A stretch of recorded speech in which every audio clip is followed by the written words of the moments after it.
Hi, don't forget to write comments. Enjoy your listening. I saw a Mercedes blocking my side of the garage, but I didn't think much of it. I just popped home to get my phone.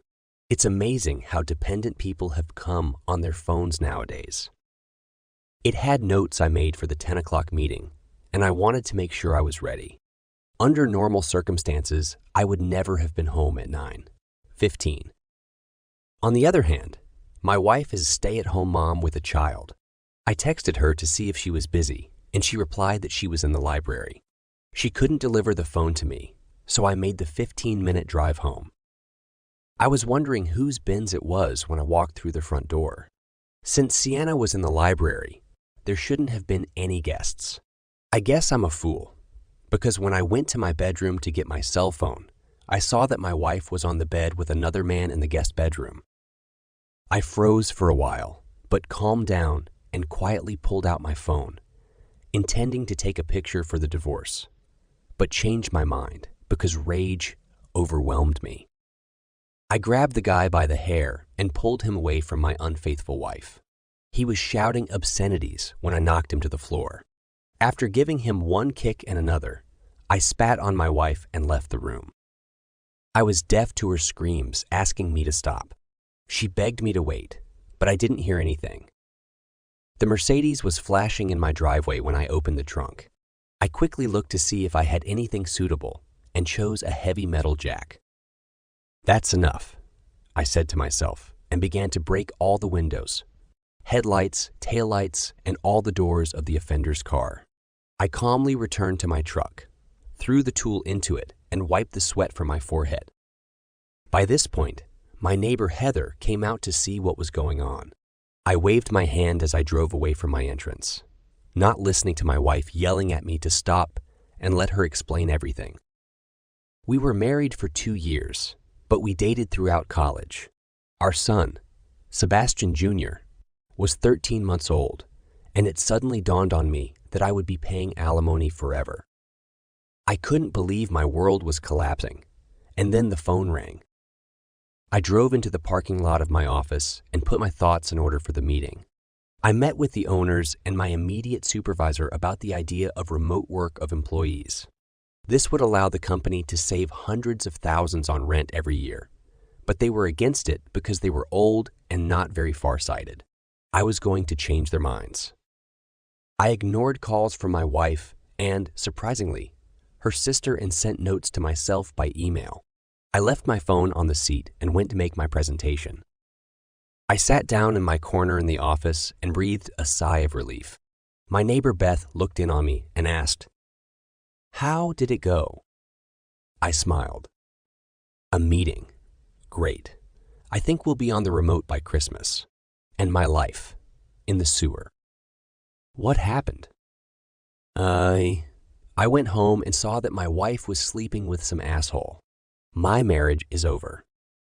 It seemed to me that a smile flickered on her lips. "God, I'm sorry, Buzz." "Yes, me too." The landline phone rang, and I saw that it was my wife.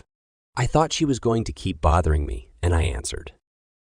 "Please don't bother me at work, Sienna." "Buzz, please, baby. You made a mistake." "Yes, I made a mistake when I married you."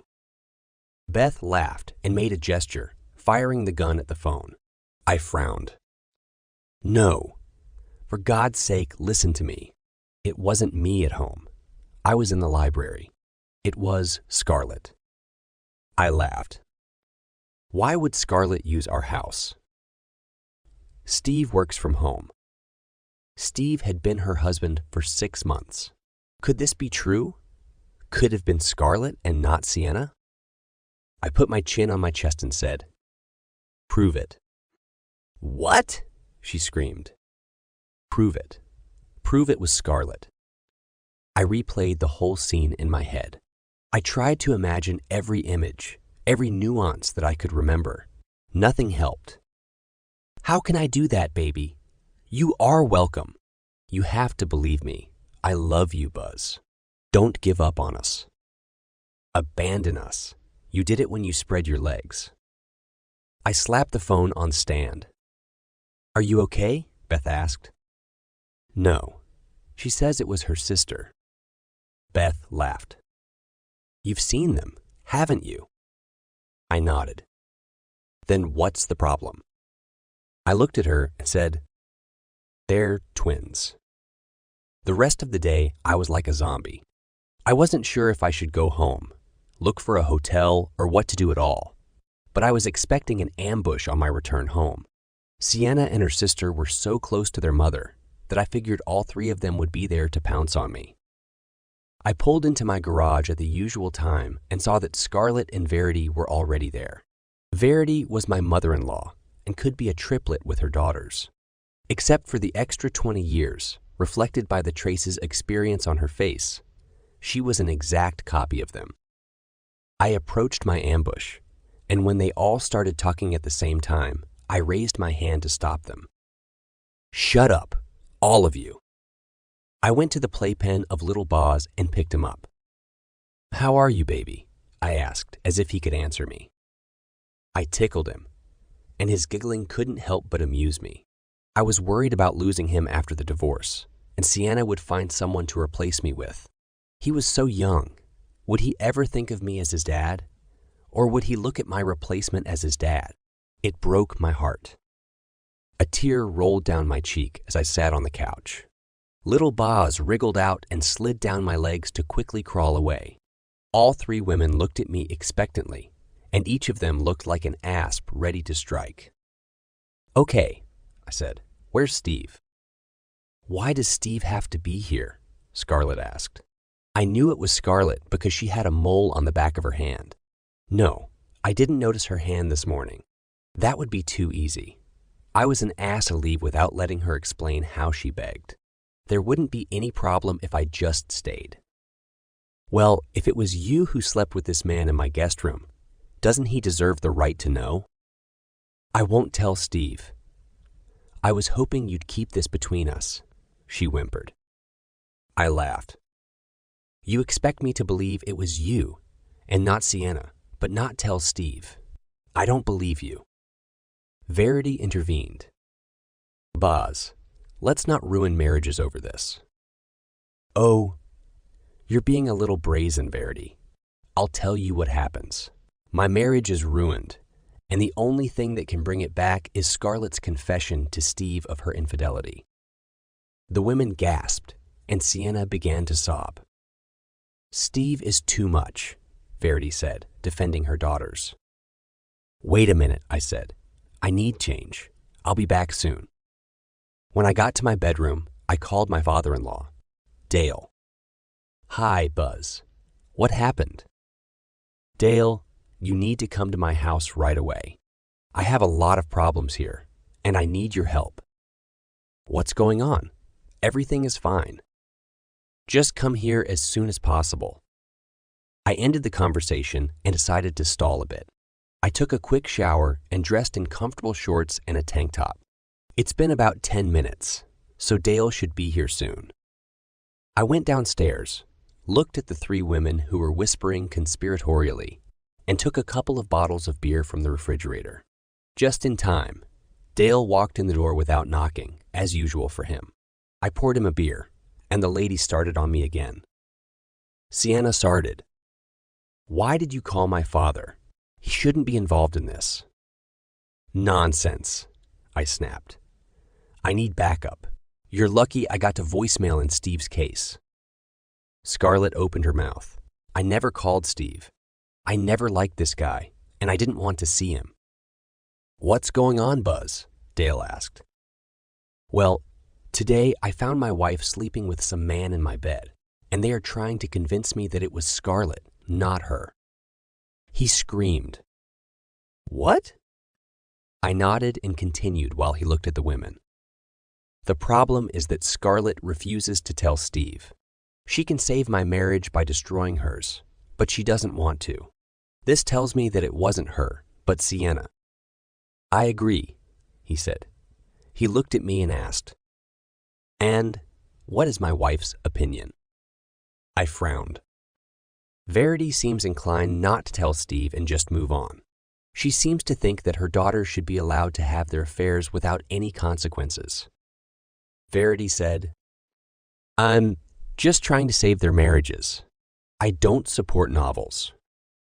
Dale said, if I even think that you knew about it or see that you support it in any way, I will throw you out on the street. Buzz, bring Steve here. He should know that his wife is unfaithful to him, and he can decide for himself whether to stay married to her. A pleading look appeared on Sienna's face, turned to her sister. Scarlett looked at me and stood up. She shook her head and said, I'm really sorry. I refused to tell my husband that it was me. I'll take my chances. You, Sienna shouted. Are you going to ruin my marriage for a chance to save yours? Get out of my house! And you better understand that I'm going to tell Steve everything. Scarlett laughed. Do you think he'll believe you? You will do anything to try to save your marriage, even lie to ruin mine. Verity stood up and said, Girls, stop. The only thing that will save your marriages is the truth. Scarlett grinned and walked out the door. I didn't expect such a performance, I said. Dale looked at me questioningly. She plays it out. She said versus she said. If they both blame each other, no one will know for sure who it was. She decided that both Steve and I would think that our wife could have done it, but without accurate evidence. There is a chance that we will not divorce. Gee, Dale said. Yeah, but look at it this way, Dale. It happened in my house. This means that either it was my wife or my wife knew about it and supported the unfaithful sister, even encouraged her by allowing her to use my house. If Sienna doesn't see a problem with her sister betraying her husband, how can I believe that she doesn't betray herself? After all, they are twins. No, Sienna screamed and ran into our bedroom. I knew their identity didn't mean they would both be traitors, but I thought it was a good way to hurt her. Verity turned to go to Sienna, but Dale stopped her. If you support any of them in this, I will assume that you support them, and you will end up on the street. Understand? She nodded meekly and hugged Dale. I lifted Baz out of his chair and kissed him, hoping that everything would somehow work out. I fed Baz dinner and put him in the playpen while I was trying to figure out what to do. Sienna didn't come down, and I figured she was doing the same thing as me. I sat with my eyes closed, going over and over in my memory the pictures of the bedroom at that moment, and could not remember anything that could prove that it was Scarlett and not Sienna. I was interrupted from my thoughts by the ringing of my mobile phone. Hi, Beth. How are you, Buzz? Nothing. There is no forward or backward movement. I'm desperately trying to figure out how I can find out for sure which one it was. But I'm stuck in uncertainty. I'm so sorry, Buzz. You don't deserve this. If you need anything, I'll be right there, okay? All right, Beth. Thank you. See you in the morning.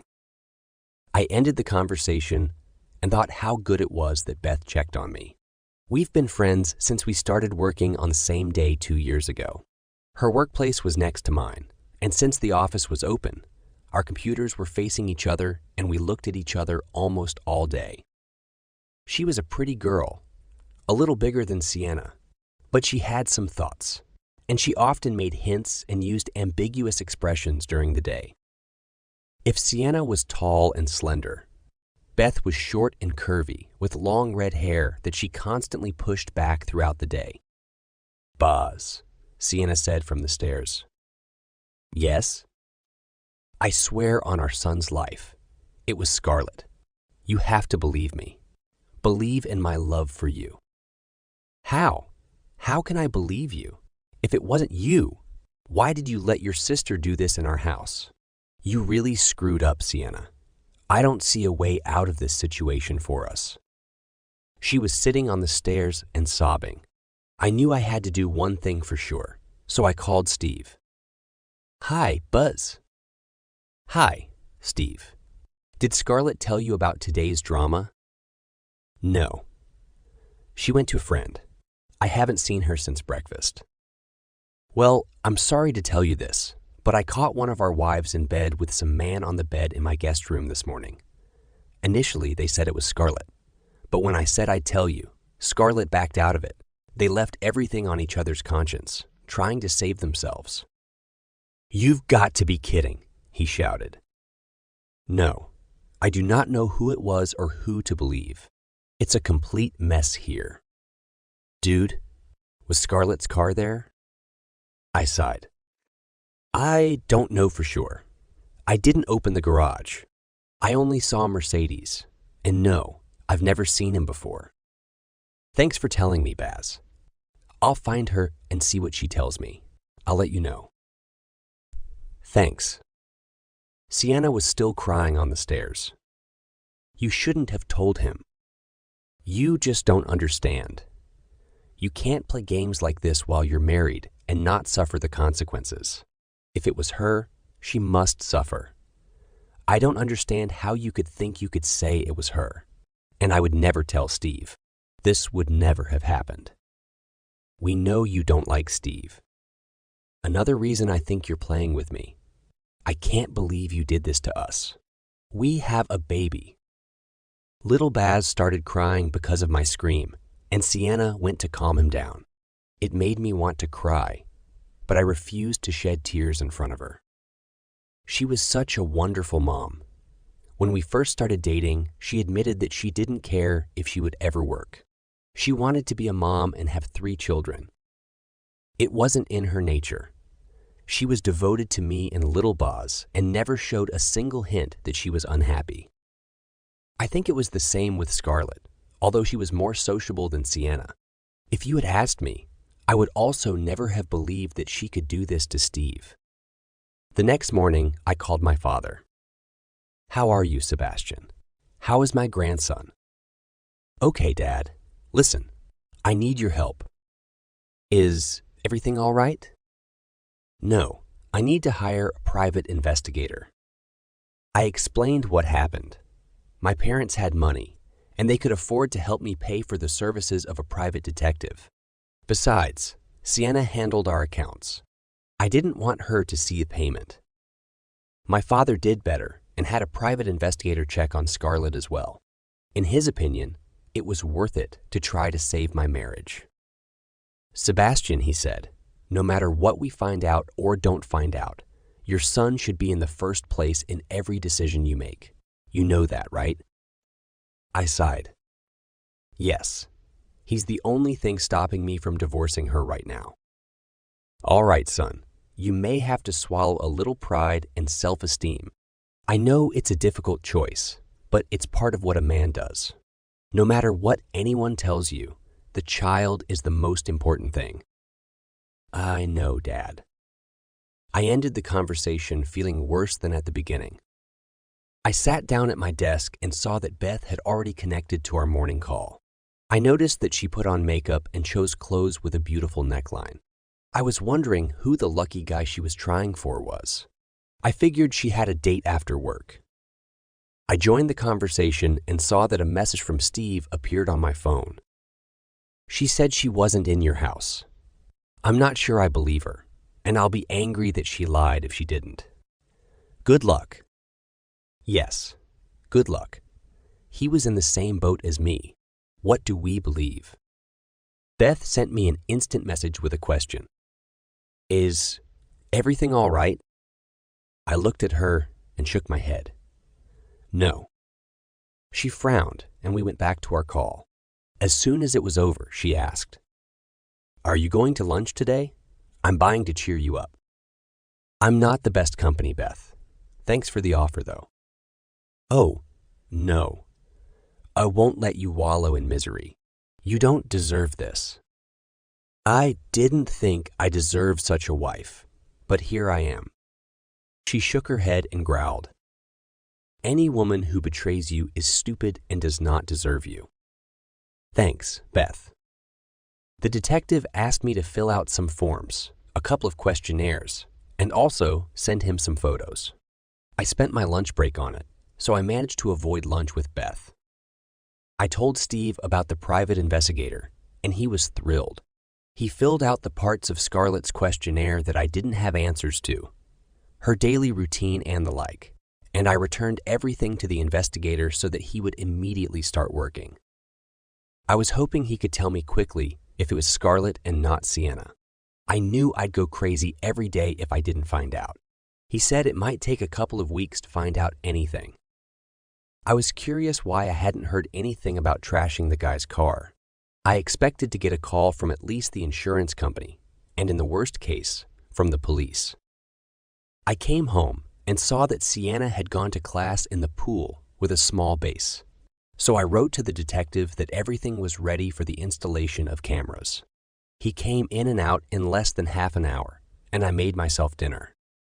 When Sienna got home, I asked her, "Who was that guy?" "What guy?" "The guy you were with. Don't play dumb." "I told you it wasn't me. I have no idea who Scarlett was dating." I called Scarlett and put her on speakerphone. "Hi, Buzz. Who was that guy?" "The guy you found in your guest room? I have no idea. One of you is lying, and I'm going to find out who he is."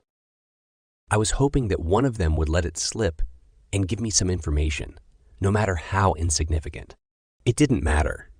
A private detective knew about the damage to the car and checked the body shops in the city. I'll find out soon enough. A week passed. There was no news from the private detective. Nothing changed in my condition, and Sienna did everything possible to show that she loved me. Beth was obsessive and invited me to lunch every day. I realized what she was doing and put an end to it. She had to wait until I got divorced to claim me. One morning, I stopped by Starbucks and was very surprised. I was standing in a queue of cars around the coffee shop, and someone walked in front of my car to enter the store. It was that guy. I'll never forget that face. I pulled out of the queue and parked. I stood behind my car and waited. After a few minutes, he came out and didn't notice me until he was 10 feet away. "Hi," I said. "Do you remember me?" "Listen, man, I don't want any problems. She didn't tell me she was married." I went up to him and said, "Answer one question and I'll let you go unharmed. You'll never see me again." "All right, kid. Ask." "Who did you sleep with?" "What? What are you talking about?" he asked. "You saw us." "Who was she?" I shouted. "What was her name?" "I do not know her name. We met on the internet at a forum. I called her the Siren." I shouted, "Ah," and he started as if I was going to hit him. I took a deep breath and asked, "What's her phone number?" I don't have a phone number. We corresponded via private messages on the site." It was getting harder and harder for me not to hit him out of frustration. "What kind of website is this?" I asked. "It's a community. She posts photos there. Some are naked and some are in their underwear." "Did you correspond after that?" "Just once. She promised to pay for the repair of my car, and I told her that I didn't want to hear about her anymore. I don't want any trouble, man. You better not go near her or I'll meet you again. Understand?" "Yes, please. I swear I didn't know she was married." He left, and I knew he was telling the truth. The most interesting thing about that conversation was that he said she posted the photos. I may not have a name, but I have photos. I hope at least one of them showed her hands. I went to the forum page and called work. Said I was sick, so I wouldn't be caught looking at naked women all morning. It wasn't hard to figure out, and soon I had my own username and joined the community. I've been looking through photos of attractive and not so attractive women who have mostly cropped their faces. I found the post of Sirens, and it was an ordinary picture in underwear. I couldn't see her hands, but I didn't recognize the outfit, and for the first time in a week, I felt better. I clicked on the username and went to the Sirens page.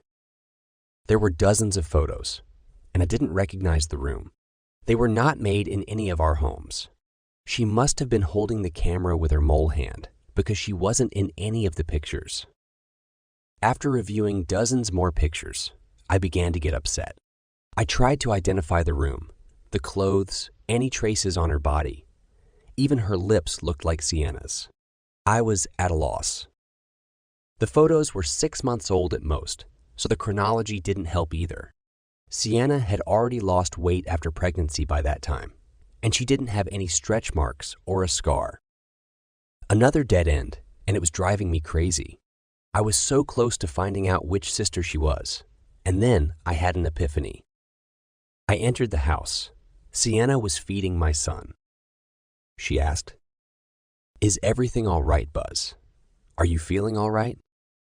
"I'm fine. Could you make me some soup?" "Sure, kid. Sit down. It will be ready in a minute." I saw her phone on the table and sent a private message to the user siren. I put the phone down and waited.